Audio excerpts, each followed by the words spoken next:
Thank you, Deputy Speaker.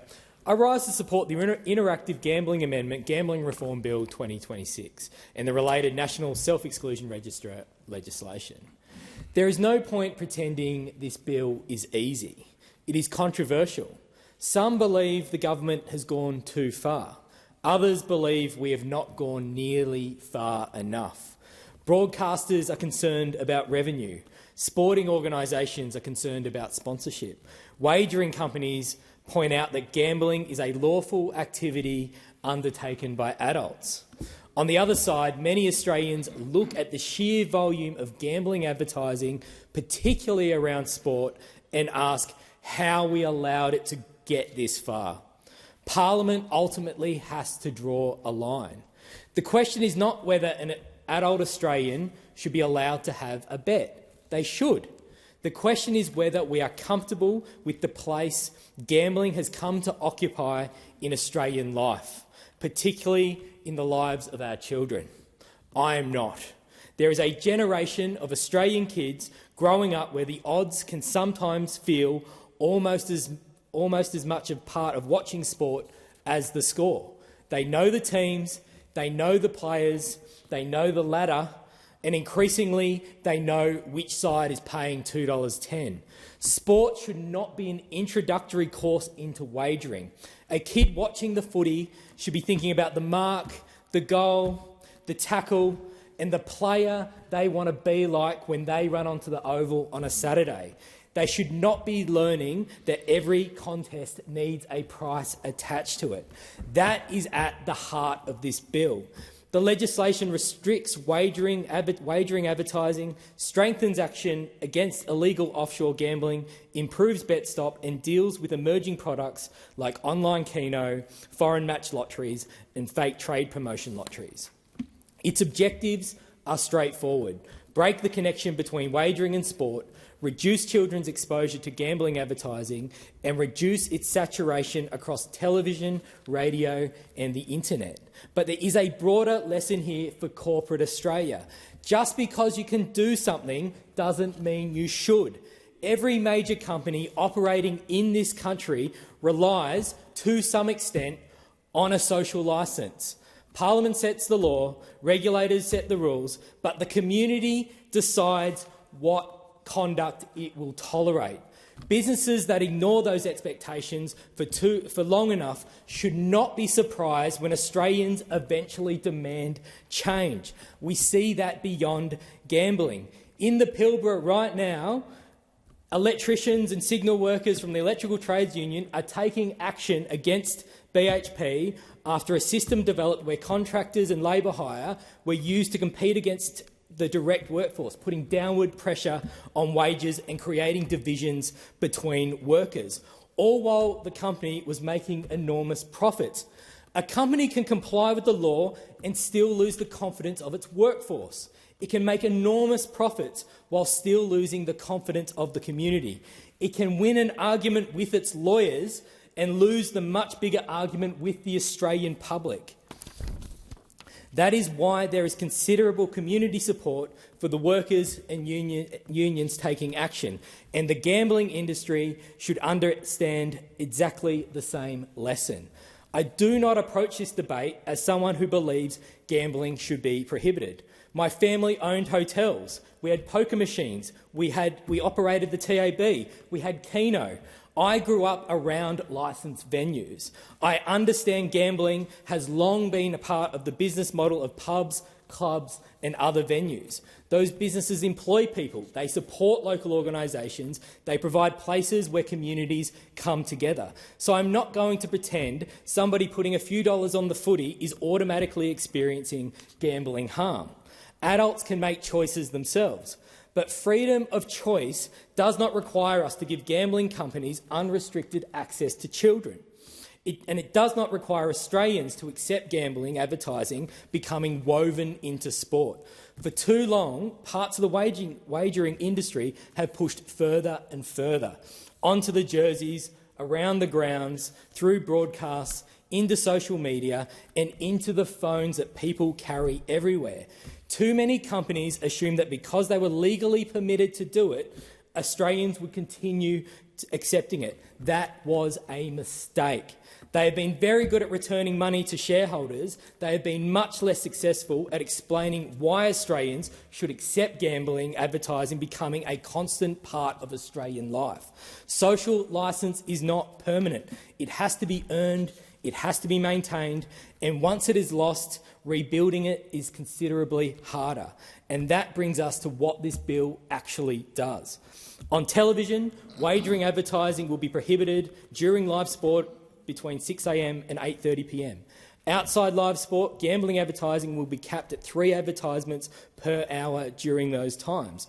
On radio, wagering advertising will be banned during school drop-off and pick-up periods. The bill also tackles the connection between gambling and sporting culture itself. Wagering advertising will be banned from sporting uniforms and sporting venues. Athletes, celebrities and influencers will be prohibited from promoting wagering products. A broadcast promotion of odds will also be prohibited. That is important because advertising has changed. Young Australians do not consume media in the same way previous generations did. They're on social media, streaming services, YouTube, podcasts and whatever platform comes next. An influencer speaking into a phone can reach hundreds of thousands of young Australians. The law needs to reflect that. The online rules are therefore particularly important. The starting point is that gambling advertising online is prohibited. The exception is where a user is logged in, verified as an adult, and given a genuine ability to opt out. But if a platform cannot meet those requirements, it cannot show gambling advertising. Large technology companies tell advertisers that they can identify what we like, what we buy, what we watch and what we might want next. They cannot suddenly become technologically helpless when Parliament asks them to protect children. There is a limitation that we do need to acknowledge. We know that an adult account does not necessarily mean that an adult is the person watching. Kids use family streaming accounts. They sit beside their parents. They use shared televisions, tablets and phones. So an adult account alone cannot guarantee that a child will never see gambling advertising, and we should recognise that. And we should test these reforms against what actually happens after they commence. If the protections prove inadequate, Parliament should be prepared to strengthen them. I also acknowledge that some members believe the government should adopt a complete ban on online gambling advertising. The 2003 parliamentary inquiry recommended a comprehensive prohibition phased in over 3 years. The government has taken a different position. Gambling remains a lawful activity for adults, but the amount, location and method of advertising will be significantly restricted. People can disagree about precisely where that line should sit, but this bill represents substantial change. It removes gambling advertising from sporting uniforms and venues. It restricts television and radio advertising. It regulates advertising online. It stops athletes and influencers promoting wagering. It prohibits the promotion of odds, and it backs those provisions with substantially stronger penalties. The bill also strengthens action against illegal offshore gambling. Australian licensed wagering companies operate under Australian law. Illegal offshore operators do not. They can avoid Australian consumer protections and harm minimisation requirements. This bill makes it harder for them to reach Australians and harder for Australians to pay them.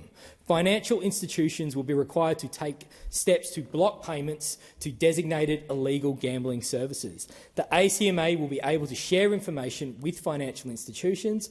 Digital services will be required to block access to designated illegal services, and the ACMA will have stronger removal powers. If an offshore gambling company wants Australian customers but does not want Australian laws, we should make it difficult for them to find them, difficult to access them and difficult to pay them. The internet cannot become a jurisdiction-free casino. The next part of the legislation strengthens BetStop. BetStop allows Australians to exclude themselves from all licensed online and telephone wagering providers through one registration. More than 63,000 registrations have been made by early June, with more than 39,000 active exclusions at that time. Those numbers tell us something extremely important. Tens of thousands of Australians have actively said, I do not want access to this anymore, and we should respect that decision and make it effective. The changes will strengthen BetStop so protections extend beyond email and text messages to apps, push notifications and emerging technology. Self-exclusion should mean self-exclusion, not we stopped emailing you, but here's a push notification instead. The related levy legislation will also support greater promotion of BetStop. That is important because a service cannot help someone who does not know it exists. The bill also prohibits online Keno. The concern here is easy to understand. Traditional lotteries involve buying a ticket and waiting for a draw. Online Keno can involve rapid, repeated draws, high-frequency play and high spending limits. Under some products, a person can lose as much as $1,000 every 3 minutes. A rapid play gambling product available every minute of every day on somebody's phone presents a very different risk from buying an occasional lottery ticket. The legislation also bans foreign matched lotteries. These businesses effectively operate as middlemen for overseas lotteries. Australians pay an operator, somebody overseas supposedly acquires a ticket, and if that ticket wins, the Australian relies on that chain of arrangements, ultimately delivering the prize. There are obvious risks to that model. Overseas authorities have taken action against some of these arrangements, and if something goes wrong, an Australian consumer may have limited a practical ability to recover a major prize. There is also an effect here at home. Australian lotteries support newsagents, clubs and other small businesses. Charity lotteries fund community organisations. And that brings me to the fake trade promotion lotteries. There is nothing wrong with genuine promotion.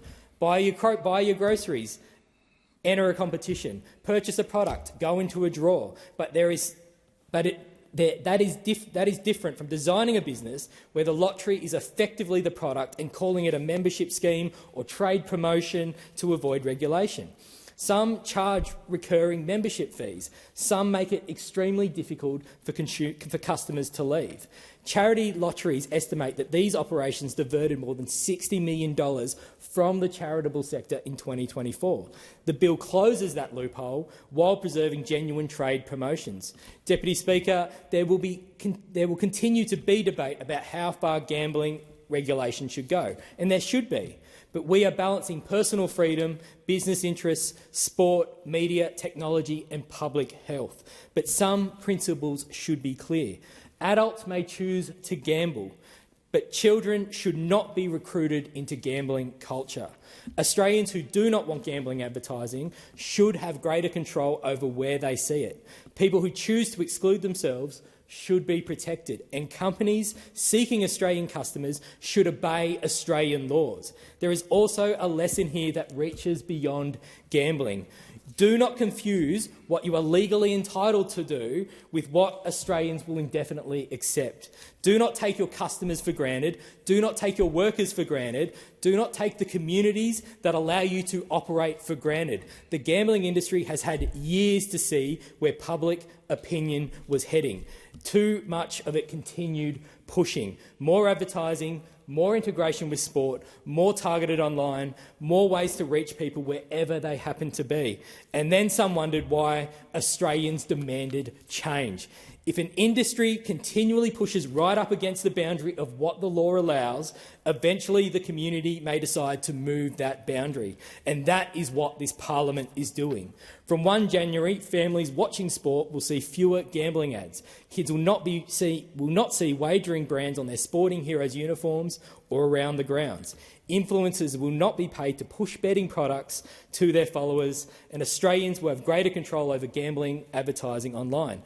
Illegal operators will face stronger barriers, BetStop will be strengthened, online Keno will be banned, and loopholes around foreign match and fake lotteries will be closed. Some will argue we should go further. That debate will continue, but the existence of an argument for going further is not an argument for doing nothing. This legislation substantially changes the relationship between gambling, advertising and Australian sport. Most importantly, it gives our kids more room to simply enjoy the game. The siren should not mean the game is starting, not that it is time to place a bet. I commend the bill to the House.